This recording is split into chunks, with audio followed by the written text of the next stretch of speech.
শিবের পুজোয় কি কি লাগে? গঙ্গামাটি, বেলপাতা, দুধ, ফুল, দই, ঘি, মধু আর কলা। শিবরাত্রির আগের দিনে হবিষ্যি বা নিরামিষ খেয়ে থাকতে হয়। রাত্রিতে বিছানায় না শুয়ে কম্বল কিংবা খড়ের বিছানায় সংযমী হয়ে শোয়ার নিয়ম।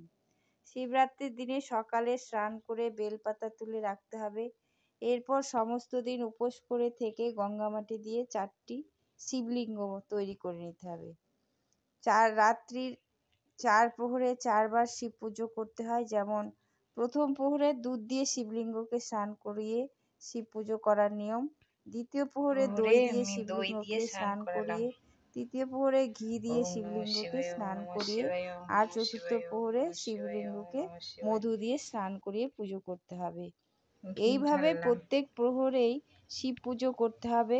এর সঙ্গে সমস্ত রাত্রি জেগে কাটাতে হয় এবং পরদিন প্রভাত হলে ব্রতকথা শুনে শিবকে প্রণাম করে ব্রাহ্মণকে পরিতোষ সহকারে জলযোগ এবং ভোজন করিয়ে দক্ষিণা দেওয়া কর্তব্য।